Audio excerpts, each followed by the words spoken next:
Bonjour les troisième et dernière vidéo que je fais aujourd'hui concernant le lien entre la démographie et le développement, mais aussi plusieurs autres petites choses comme par exemple les trois tiroirs dont je vous ai parlé en classe, qui sont les trois façons de ranger les pays développés en développement et émergents, ainsi qu'une carte de l'Afrique pour distinguer les régions. Bon, j'ai rajouté quelques petites choses. Pour commencer, donc les notions qu'il faut absolument que vous maîtrisiez, donc la natalité, la mortalité, avec la définition à chaque fois, la fécondité, c'est-à-dire le nombre d'enfants par femme en âge de procréer, de 15 à 50 ans en moyenne. Quand une fécondité est de 2,4, ça ne veut pas dire qu'une femme fait 2,4 enfants, ça veut dire que toutes les femmes font des enfants et que la moyenne est de 2,4.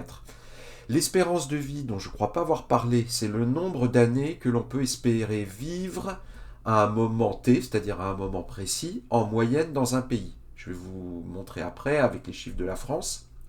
Le développement, qui est l'amélioration du bien-être d'une population, donc ça c'est la version dynamique, et ou le niveau de ce bien-être. Quand on dit par exemple qu'un pays est développé, c'est-à-dire qu'il a atteint un certain niveau, le développement c'est donc lié au bien-être de la population, c'est donc la richesse, mais pas seulement la richesse, autre chose, la santé, l'école, l'éducation, euh, les infrastructures, un certain nombre de choses qui fait qu'on vit bien, parce qu'on peut être un pays riche, mais si on est riche dans un pays où il n'y a rien du tout, il n'y a pas de route, il n'y a pas d'école, il n'y a rien, bah c'est pas terrible. Donc le développement, c'est plus large, plus important que la richesse.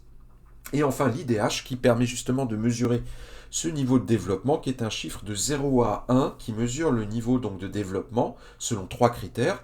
La richesse, qu'on calcule avec ce qu'on appelle le PIB par habitant, l'espérance de vie, et l'espérance de vie ça reflète la santé, et enfin l'éducation, c'est-à-dire le nombre d'enfants qui sont à l'école, qui savent lire et écrire, etc. Les chiffres pour la France, regardez, bon, natalité 11,2, mortalité 9,1, c'est le nombre de naissances pour 1000 et le nombre de morts pour 1000 habitants. La fécondité, on a beaucoup baissé en France. On était en 2010, il y avait dans les années 2000 à 2010, il y avait beaucoup d'enfants qui naissaient. Aujourd'hui, un peu moins, on est à 1,87 enfants par femme. Je rappelle aussi que pour qu'une population se renouvelle, il faut être à 2 et même 2,1 parce qu'on prend en compte les quelques enfants qui meurent à la naissance. Donc là, en France, on est en dessous.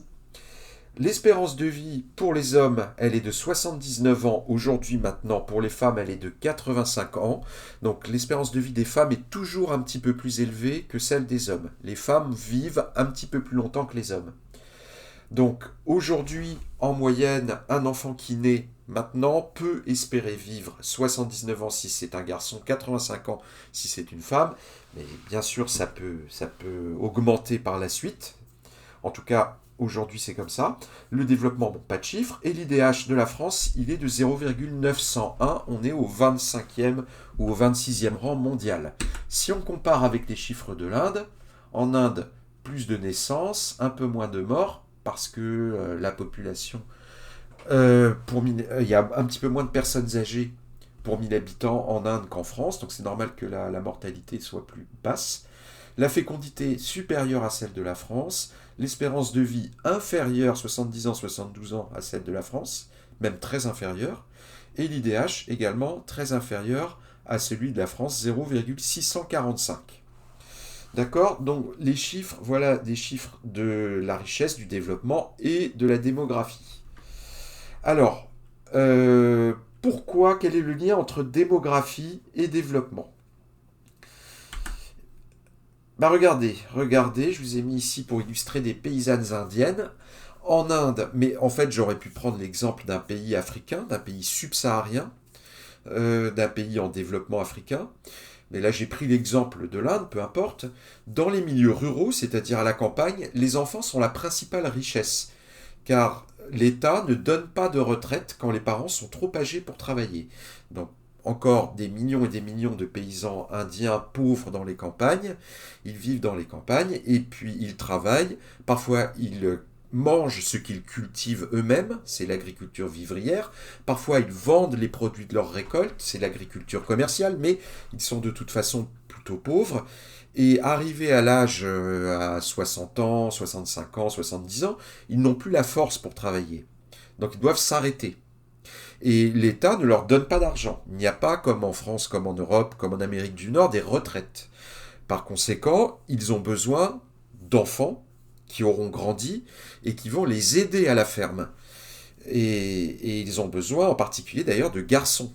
Parce que s'ils ont des filles, les filles vont se marier, vont quitter la ferme et elles ne leur seront plus d'aucune utilité. Donc ils ont besoin d'avoir des enfants, si possible pas mal d'enfants, qui vont travailler à la ferme et nourrir donc leur père qui est devenu trop âgé pour travailler. Voilà pourquoi, dans les pays en développement et dans les campagnes des pays émergents, eh bien, souvent, les enfants sont la seule richesse. D'accord? Donc, on va essayer d'en faire beaucoup. On va essayer d'en faire beaucoup jusqu'à ce que l'État prenne le relais, peut-être plus tard, qu'il apporte des retraites. Et voilà pourquoi vous avez beaucoup d'enfants dans les milieux pauvres de l'Inde, beaucoup d'enfants pauvres aussi également. Alors, pourquoi pauvres?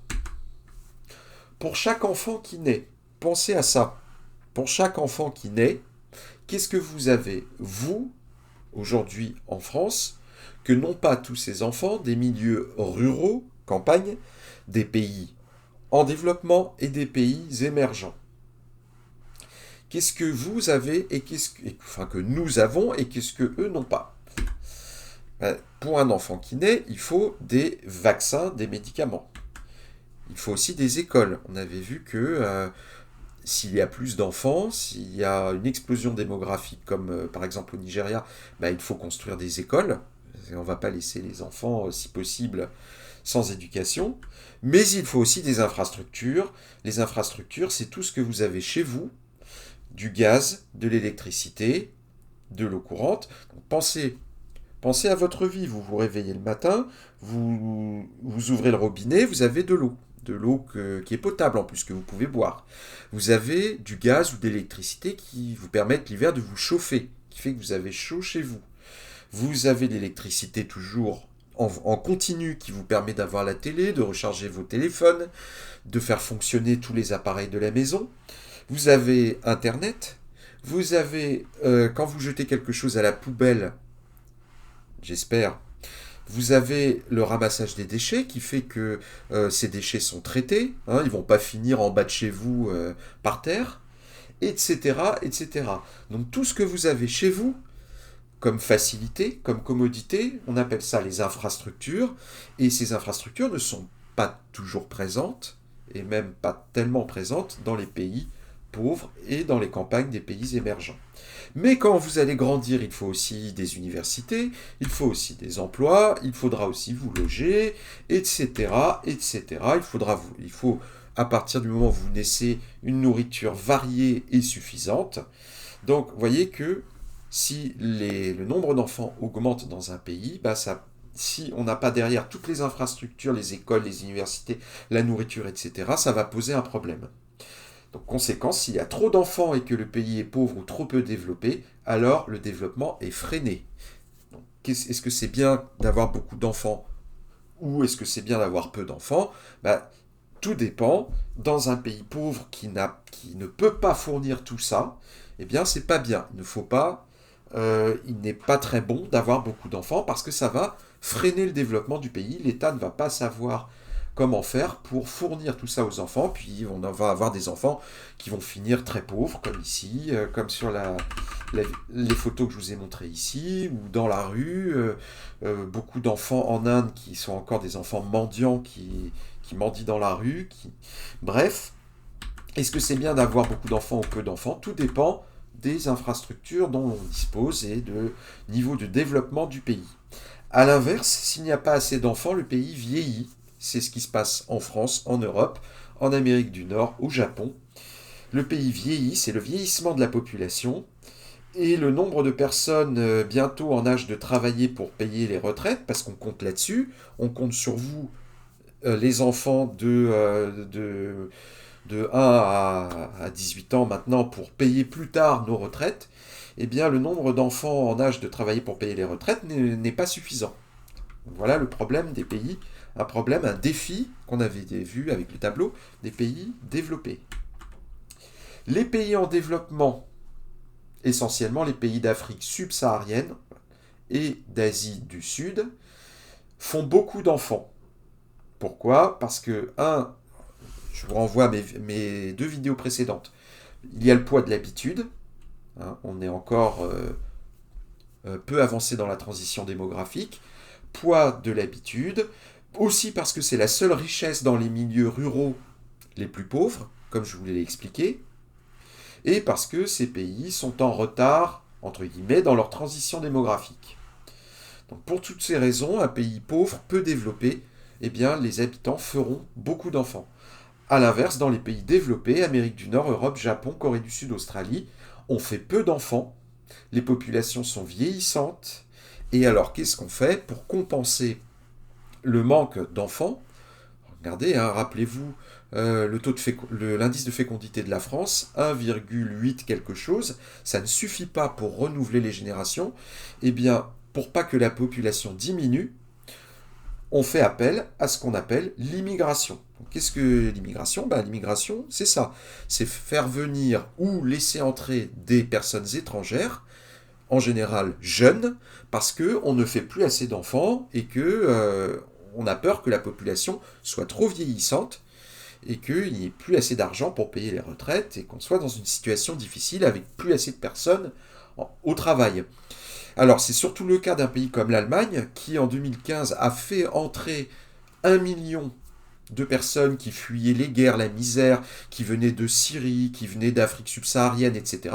C'était pas tellement parce que les Allemands étaient particulièrement généreux et qu'ils voulaient aider ces gens très pauvres et dans la misère, c'était surtout à cette époque-là parce que leur population était très vieillissante et qu'ils avaient besoin de personnes jeunes pour travailler, pour payer les retraites. Et les pays émergents sont entre les deux. On constate donc le lien que les pays les moins développés sont aussi les pays où la fécondité est la plus élevée.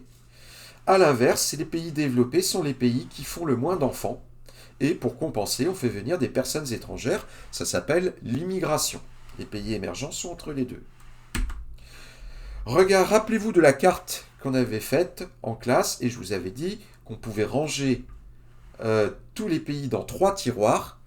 Pays en développement, c'est-à-dire les pays les plus pauvres, pays émergents, émerger ça veut dire sortir de l'eau, ça veut dire un peu entre les deux, ça veut dire un pays qui fait moins d'enfants, dont la fécondité a beaucoup baissé mais qui reste élevé, qui est en train de se stabiliser, un pays qui s'enrichit très vite mais dont l'IDH est encore pas très élevé, ça s'appelle donc un pays émergent, et puis vous avez les pays développés. Donc, question, quelle est la couleur des pays émergents? Quelle est la couleur des pays en développement sur cette carte? Quelle est la couleur des pays développés? Donc, pays développés, c'est le bleu. Donc, on voit que c'est surtout l'Amérique du Nord, États-Unis et Canada, l'Europe, les pays d'Europe, et certains pays d'Asie, Japon, Corée du Sud, Taïwan, etc., Singapour, et l'Australie et la Nouvelle-Zélande. Donc voilà les pays développés. Les pays émergents, ce sont tous ceux qui sont en jaune. Sur cette carte, c'est pas exactement la carte que je vous avais présentée, parce que c'était plutôt ça une carte de la richesse. Donc par exemple, vous avez le Nigeria qui est déjà classé dans les pays émergents, mais bon, peu importe. Vous voyez qu'en général, la Chine et l'Inde, la Russie, le Brésil, l'Afrique du Sud, l'Arabie Saoudite, les pays du Maghreb, Algérie, Tunisie, Maroc, tout ça ce sont plutôt des pays émergents, et les pays les plus pauvres, les pays en développement, les pays avec une très forte fécondité, beaucoup d'enfants et un IDH et un niveau de richesse encore assez bas, qui sont essentiellement des pays d'Afrique subsaharienne, ici, et certains pays d'Asie centrale, Afghanistan, ou ici d'Asie du Sud, comme la Thaïlande. Donc, oui, avant de finir, je voulais vous montrer une carte de l'Afrique. Comment est-ce qu'on divise l'Afrique? On divise l'Afrique en plusieurs parties. Donc il y a l'Afrique du Nord, inclus dans l'Afrique du Nord la Mauritanie, ici. Vous avez l'Afrique de l'Ouest.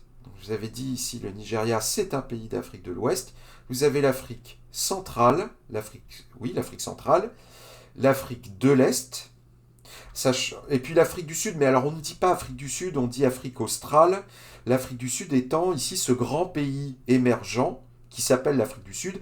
Et comme l'Afrique du Sud c'est le nom d'un pays, eh bien pour désigner le sud de l'Afrique, on ne dit pas Afrique du Sud, on dit Afrique australe. Donc ça là c'est mal vu sur cette carte que d'écrire sud, il y aurait dû y avoir austral. L'Afrique de l'Ouest et du Centre sont plutôt des pays d'Afrique francophones, où on parle français. Donc Afrique du Nord, Afrique de l'Ouest, Afrique centrale sont plutôt, à part le Nigeria et quelques autres pays, des pays où on parle français. L'Afrique de l'Est et l'Afrique australe sont des pays où on parle anglais, parfois même portugais, ici Angola, parfois aussi français parce qu'il y a le Rwanda, ah non, le Rwanda est, oui, Rwanda ici et Burundi. Rwanda ici on parle français et anglais aussi, même si c'est en Afrique de l'Est. Donc voilà comment on classe l'Afrique. Et tout ce qui n'est pas dans la couleur orange ici, tout ce qui n'est pas dans la couleur orange, on appelle ça l'Afrique subsaharienne, c'est-à-dire l'Afrique au sud du Sahara. D'accord? Ou on appelle aussi l'Afrique noire. L'Afrique noire. Vous comprenez donc pourquoi. Donc quand je désigne dans mes vidéos Afrique subsaharienne, c'est toute l'Afrique qui n'est pas ici en orange. Voilà, j'arrête là pour cette vidéo. Donc c'était une vidéo un petit peu décousue avec beaucoup de choses. N'hésitez pas à mettre pause quand vous regardez mes vidéos, à les revoir, à faire des rewinds, c'est-à-dire des retours en arrière. Bref, je vous dis à lundi. Et je vous répète, hein, n'hésitez pas, quand vous regardez une de mes vidéos, de mettre pause, de mettre en arrière, etc. Voilà, à bientôt.